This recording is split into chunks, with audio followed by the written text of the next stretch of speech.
If you walked into the Oval Office this morning, Alex Jones, and had 5 minutes with the Commander-in-Chief, go ahead and roll. Tell me what Alex Jones tells him right now. Mr. President,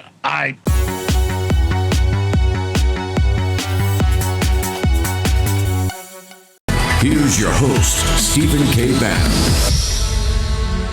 We're going to play that Ray Dalio piece probably this afternoon. I'll walk through it, but he's talking about gold. Ray Dalio from Bridgewater, pretty amazing piece. Got a new thing about how countries go broke. We'll talk about it today.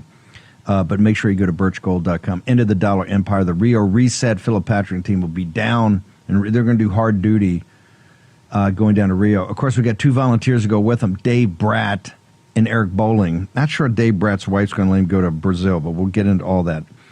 birchgold.com/Bannon, the end of the dollar empire. All free, 7 free installments over the last 4 years, the last of the Rio Reset. Honored to have now Alex Jones in. So, Alex, start with just the last week. This, the Friday a week ago, you had all this cheerleading. It was all, shock and awe, people beating on their chests. Here's what's happening. And now, a week later, the President of the United States is saying, hey, we're going to take a deep breath. We're going to think this whole thing through. I've got my Witkoff team back, working on negotiations for a deal. And he's pivoting to work on the big, beautiful bill. And, of course, what I think is the most important front of the Third World War, which is Los Angeles and the sanctuary cities, of which a federal appellate court, I think, came out last night and said, yeah, if Trump can do this, not a problem. Your thoughts, sir? Well, you're absolutely right. I don't like the mullahs any more than you do, and I'd love to see the Persians get their country back. But all the regime change the U.S. and England have been involved in for 80-plus years in Iran has always just made things worse. And Trump was moving, obviously, to greenlight an attack that, from all the evidence I saw, was probably going to be happening right about now or over the weekend, until he began to get more intelligence. And now the White House has admitted that most of his top generals and strategists have said we don't want to go into a direct strike with Iran for a whole bunch of scenarios that are very probable.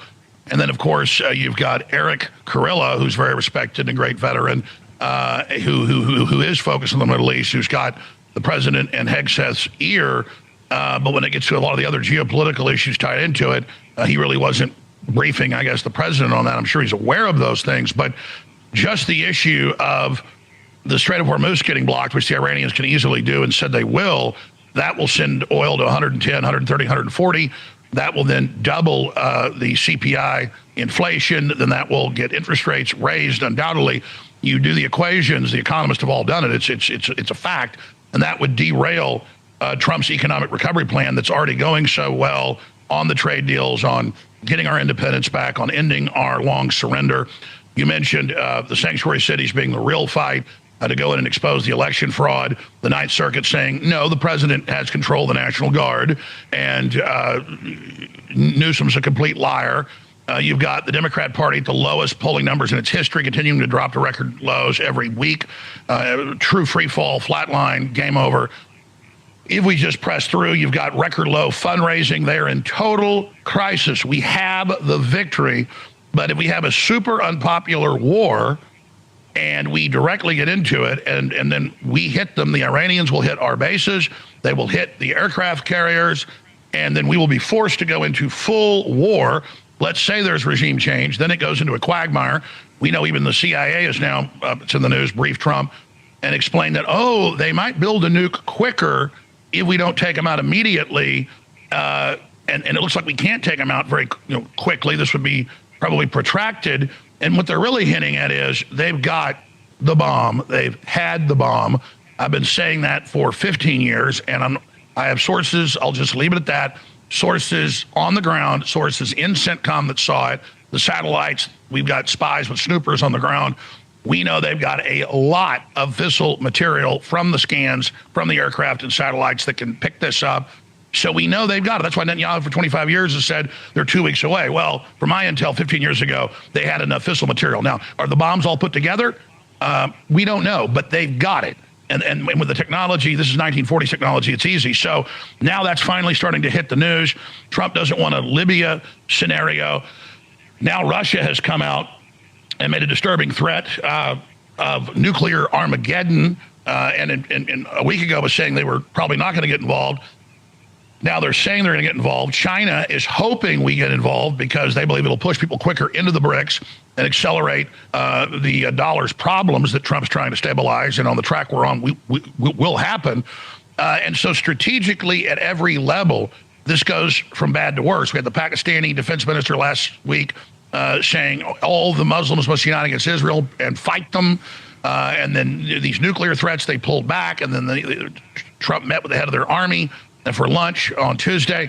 So Trump's looking at all the different geopolitical pieces to this.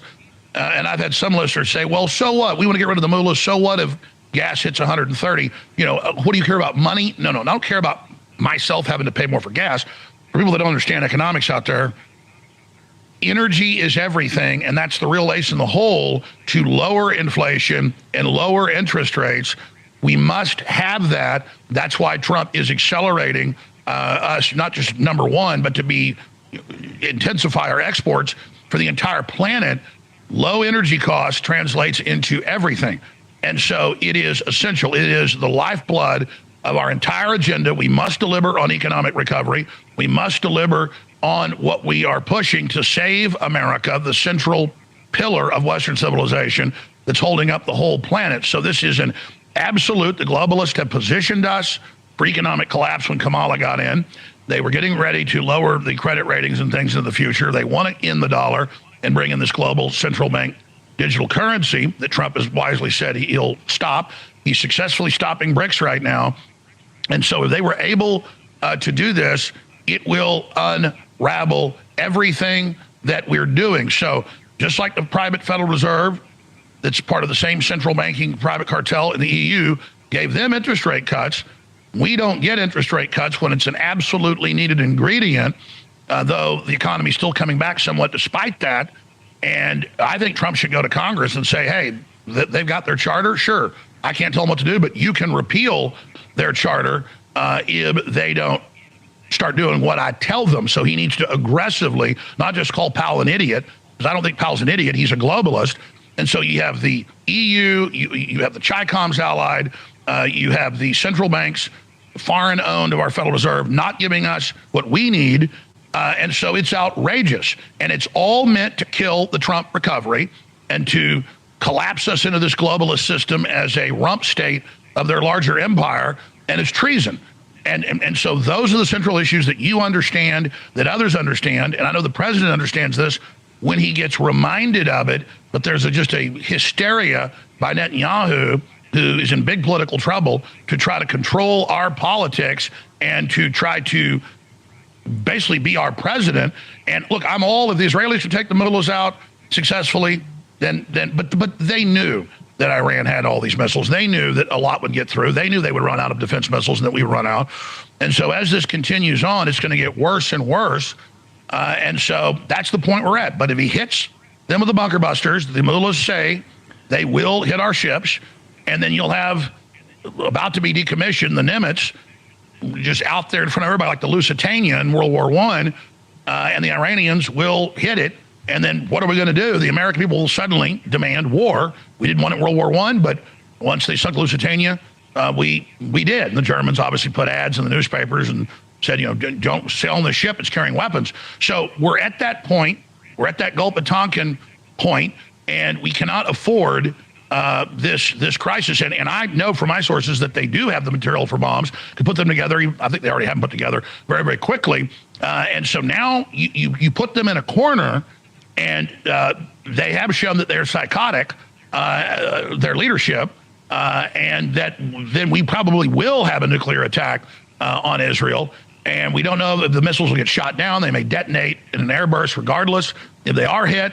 And then most of the RAND Corporation, Pentagon war games, as you know, Steve, trend towards a nuclear war. If one starts, even a limited exchange, very quickly, India, Pakistan go at it. You've already got the situation in Ukraine. All of this together is a recipe and a perfect storm for Armageddon. You said something early at the top that the generals had actually talked to him about the even viability of the limited strike to remove it, which Israel was kind of counting on. Walk me through that. We got about 2 minutes, so I'm going to hold you through the break. What do you mean the generals have now, not second thoughts, but they're telling about that this is not, as Kayleigh McEnany said, one swoop across. Is it, sir? No, the bunker busters we've got are the best in the world, and the Pentagon admits that it might take 10 of them just to take out the main site, and we know they've got other sites because they're so deep under the earth, under these mountains, and so then it's not even assured, and I can guarantee you they're not keeping all the fissile material and parts in those bunkers, and in fact, none of it may even be in there, and so if they know it's going to be targeted, why would they have it there? So I think Trump's thinking kind of third dimensional there. Can we get it instead of fourth, fifth dimensional or second, third, fourth consequences? Do you even really believe that their bomb ingredients are actually in the big center of the bullseye? I mean, just classic strategy would say they're not going to be in there. That's where they've been assembling it. And the evidence shows they've already got it, so why would it be in the assembly area? It will be cached somewhere, just like their conventional munition, ballistic missiles, and warheads are. Alex, hang on for 1 second. We'd love to keep you through the break and getting more of this. You know the details as very few people do. Birch Gold, take your phone out right now. Text Bannon, Bannon, 989898. You get the free ultimate guide to investing in gold and precious metals in the age of Trump. This document shows you why gold has been a hedge for 5,000 years of mankind's history. Why is Ray Dalio talking it up this morning on Morning Joe? I'll break all that down in the afternoon show. Short commercial break. Alex Jones is going to continue on the other side in the war room.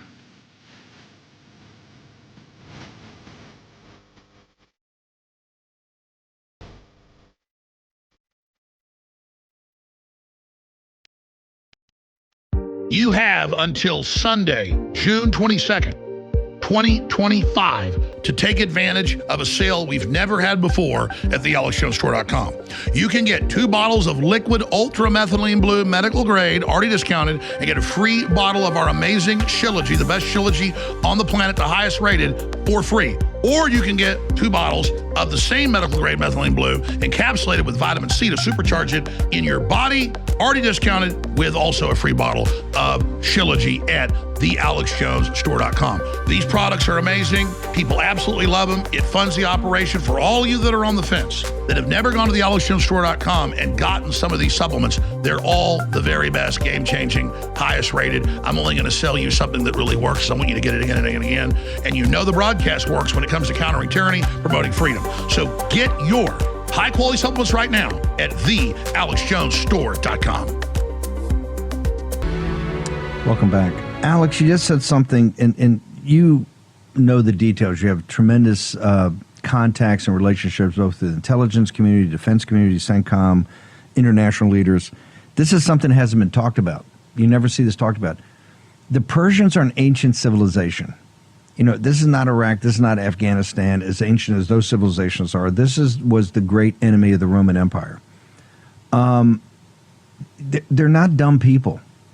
They're very smart people. The mullahs are crazy, and what they've done with this radical version of Islam is obviously out of control. And I don't know how even deep that goes against the Zoroastrianism and the ancient religions of Persia.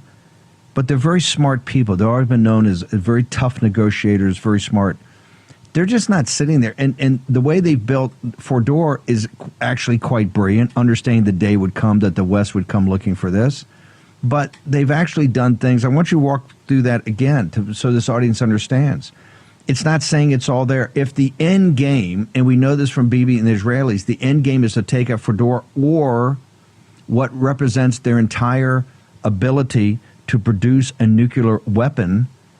It's just as tough as that nut is to crack. And we had Hugo Lowe on here yesterday from Guardian, who did the study, got the report of the bomb damage assessment inside the Pentagon, which came to the conclusion You said 10. They're saying at least 5 or more to get to your 10. And even then they said that might not do it. You might have to go to a tactical nuclear weapon to take this thing out. Even then, you're saying, hey, look, don't think these Persians got it all there now because they're smart enough to know they got to spread this stuff around. Walk me through that. Where actually is, if you're going to have a military endgame here, what then needs to be done, sir? Well, their whole strategy has been to get the bomb, but then sit back and deny that they have it. They've done the opposite of the North Koreans, flaunting that they have it. And we know they've had the fissile material, and we've had the assessments, and we know Israel knows this. We know the Pentagon knows this because that's where I learned about it. I'll leave it at that. And these people I trust. And then I talked to other people once I got the info, and they said, yeah, you're not supposed to know that. But yeah, that's true. So that's just well known. And the Saudi Arabians have nukes, but they keep them in Pakistan. I've said that 7-8 years ago. That came out last year, that they're, quote, seeking it. But the idea that you can have even a probability of taking out all of their nuclear material and missiles is just futile. Maybe they are as unpopular, and we know they are with many people over there. Maybe there will be an uprising, and maybe the mullahs will fall. But a lot of the assessments are that they'll be able to hang on for a very, very long time. And again, close the Strait of Hormuz, do a lot of other things.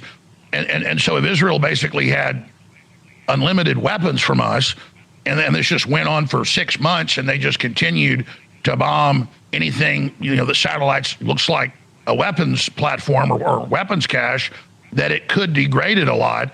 But that's been their whole strategy, is to hide these different sizes, and they're firing bigger and bigger ones. And they fired recently one that has a 2,000 kilometer range. And so it's, again, the idea that these nuclear sites is what you hit is all based on they don't have a bomb or the material for it yet. And so it just doesn't fit the reality of it. And that's what President Trump needs to know. If he's not being given those assessments, people are keeping him in the dark. I mean, most of what I'm saying has been open intelligence for a very long time. I mean, you've figured it out. I figured it out 5 weeks ago or so that Ukraine didn't want the peace deal, so they doubled roughly missile and drone attacks inside Russia. And then Trump's like, I don't know why Putin's bombing and intensified. And then I said, looks like he hadn't been briefed. And a week and a half later, it turns out he hadn't been briefed, and was like, oh, I didn't know they doubled that. And then Operation Spiderweb, very similar to the Israeli operation inside Iran that we saw, all this pre-positioning of drones and weapons up to 4,000 miles, 3,500 miles inside Russia, taking out large portions of their nuclear triad Bear bombers. That was all meant by the northern group, the coalition of the willing within NATO, that is publicly, Keir Starmer, Merz, and Macron, with Zelensky going ahead with this, saying their business policy in the EU is a 20 to 30 year conventional war that will bankrupt Russia, and then they're going to break it in 5 parts, says that deputy head of the unelected commission. This is all going directly against our interest, our policies, what Trump is negotiating for. And so it's and then you've got interests that want to take out Iran in the Pentagon and also in intelligence, but they're the minority, and from what I've seen, that are basically in line with Israel, and basically are some people in the Pentagon closer to Netanyahu and their positions and ideas than they are even to Trump. And then I look at their assessments. Oh, all we need is the U.S. to blow up a couple of these bases with bunker busters, and then I ask those very people, I say, that's all he needs to do, huh? So they're going to then hit our ships and our bases, and then we will have to attack them back, and now we're going into full war. When this will then turn the whole world against us again, drive everybody into bricks, and that's on the low end of problems, derailing our plan to innovate, cut, and expand revenue with tariffs. And so it is a unmitigated disaster. This isn't just the estimated low end $8 trillion spent on Middle Eastern wars since 2003. I mean, imagine that if that was in technology and investment and infrastructure and real super weapons that we know we've got but haven't fully deployed, then we will have total dominance with our offensive Golden Dome, and that's really what it is, offensive, defensive. And then we have something beyond mutually assured destruction to ensure world peace. And now the United States, their economic power, cultural power, military power is totally dominant. Hang on 1 second. We got about 5 minutes in this segment. If you walked into the Oval Office this morning, Alex Jones, and had 5 minutes with the Commander-in-Chief, go ahead and roll. Tell me what Alex Jones tells him right now. Mr. President, I absolutely agree with you that the mullahs want to destroy Israel and that they're unpopular and that they are a serious danger to world peace. But if you look at all the different assessments that I know you've been given, and I know that most of your advisors have told you, it will bare minimum cause oil prices, which you already see going up, to explode. The Iranians, in most assessments, will easily block the Strait of Hormuz by sinking their own ships, much less ours or others. 20% of the oil the world goes through there. The low estimates are 110. Higher estimates go as high as 200 or more. Just $110 a barrel will double the CPI inflation, and then that will raise interest rates. And then if you look at the numbers that Lutnick and Bissett have put out that were very accurate, it will definitely derail your entire economic recovery plan that's so critical, not just for us, but for the whole world. And I know from talking to my sources in CENTCOM over the years, but also from open intelligence, and Netanyahu, remember, said 24 years ago, they're 2 weeks from a bomb. From my information, for about 15 years, we know from surface sensors with our agents on the ground, and also from satellite and aircraft, that they picked up the signatures. And if you haven't been told this, please go talk to your people at the Pentagon and the CIA, and that they do have weapons-grade fissile material, and a lot of it. And if you just look at basic strategy, they've already moved the delivery systems, and the ingredients for these bombs are undoubtedly not there where it was constructed and developed. And in my view, that is just a distraction to make people think that that's the only place for the UN inspectors to go look. And you have Russia, threatening that this could trigger a nuclear war. Pakistan, as I know, says that they're not going to intervene for now. I know you've talked to them wisely, but there's just so many variables here. And then you've got the issue of a failed state and an ongoing civil war there.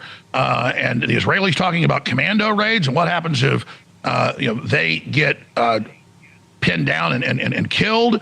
And then the U.S. would probably be obliged to go in, and it would look like the Delta Force in their failed raid with Jimmy Carter in the late 70s. This is just a Pandora's box, and that's why I know, because it's a fact that the majority of the Pentagon advisors and intel people are telling you not to do this, and that our focus is not the Middle East. That's been a distraction. China is everything. Winding down this Ukraine war is everything.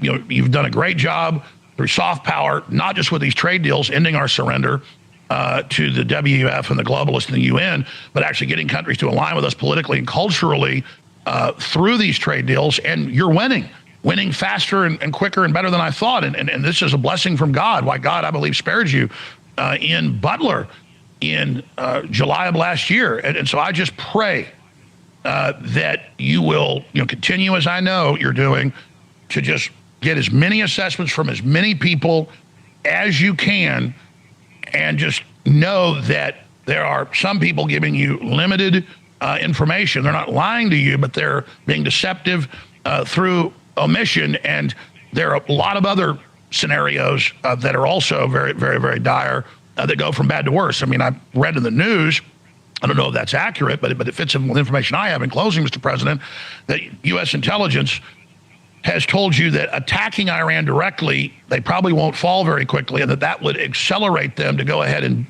finish the bomb. And they're telling you there, sir, that they believe that they have all the ingredients, which they do from my information. And if you haven't been given that information, I would beg you to please go investigate it and find out if you find any information that that's true, because they've got an ace up their sleeve. And if they are cornered, they are a Shiite hereditary dictatorship, and they are crazy when cornered, and it's part of their messianic belief system that by trying to nuke Israel, this will bring in the Mahdi or their Messiah. And I know in closing, Mr. President, it sounds like I'm arguing for Netanyahu now, saying they're about to get a bomb, and here I am saying I believe they already have a bomb. That's the point, is the genie's already out of the bottle, and if cornered, that then accelerates the probability that they will try to smuggle one into Israel.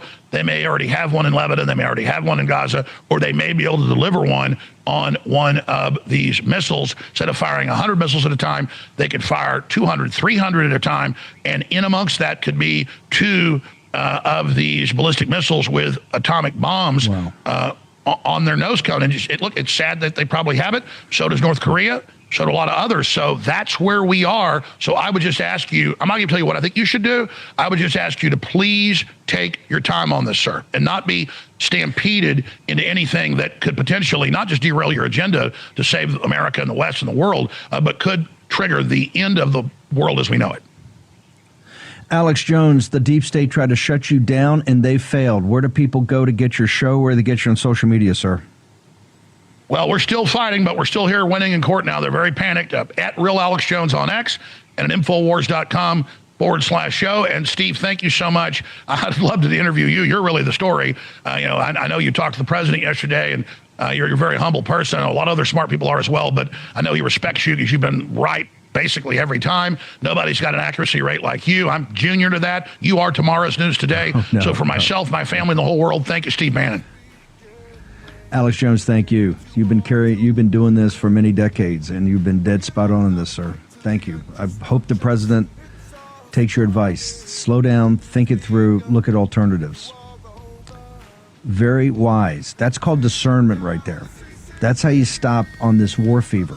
We don't need war fever right now. We need the president to take his time and think things through, as Alex Jones just said, so eloquently put out. Short break. When we're going through chaos and uncertainty and turbulence and wars and rumors of wars and this tidal wave of economic turbulence and mayhem, I understand why they would say in chaos we trust, because during times of chaos, precious metals always do better. This war with Iran, we're going into it, and this is going to affect the economy in a big way. And so what do? Throughout history, gold and silver have acted as a flight for safety, as a vehicle to go into when things are very, very uncertain and they're very turbulent, because people want something that's stable. They want something that's real. The reason I'm so mad at Trump about the Iran thing, and I still love everything he's doing, is because all the economists I look at and the facts, it's not even debated, bare minimum, this war will increase fuel prices massively. That will hurt recovery. We are buying it in cheaper dollars now. It will push everybody towards BRICS even faster, just like the Ukraine war did. That was so stupid. But the globalists actually want that. And it does so many other things that, as you said, goes against Trump's recovery plan. That is everything. Turbulence starts to erupt. Silver's up 10% in a week, up like 2% yesterday. People have asked me, it's like, Kirk, if I missed the boat. I was listening to you a couple years ago and you got on Alex, and it was like low 20s, and now it's 37. Like, did I miss the boat? It's like, no, you missed from the low 20s to 37. But I believe the best is still yet to come, because of the fundamental forces that cause gold and silver to go up, which is number one, supply and demand. Number two, turbulence, chaos, uncertainty. The trend is really solid. Allocate into that strength, and I would allocate into silver more than I would allocate into gold right now. It's not strong indicators. It has been the hands down best investment in the last 2 years by light years, and you're the number one rated. You got the quality. You're the most trusted, and you're our sponsor. The only action now for people is to move into silver and gold, whether it's a little or it's a lot.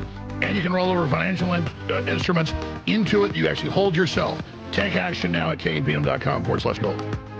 So I look at both the price of gold and silver. right? And everyone thinks, okay, yes, gold's going to hit $3,700 an ounce. It's $3,400 right now. That's easy. Well, when the ratio that you and I have been talking about, Alex, for 2 years now starts to compress, which it will automatically, it ebbs and flows throughout history. We're at 91 to 1. Alex, the last time we did a show 2 weeks ago, it was 104 to 1. It's already come off 13 points in about 2 weeks.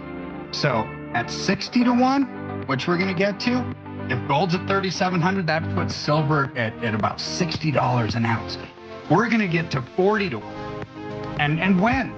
When do we think we're going to get to 40 to 1? Well, probably when gold's at about $4,000 to $4,300 an ounce would be my guess, which puts silver at over $120 an ounce. And you'll show people gold if they want it, but if you do the math, the smart move is silver.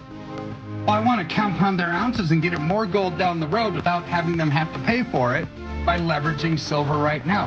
I mean, I don't need to be a rocket scientist or a renowned economist like you to say this is only going to make gold and silver explode even more. Go to kpm.com/gold, 720-605-3000, and get your gold and silver now.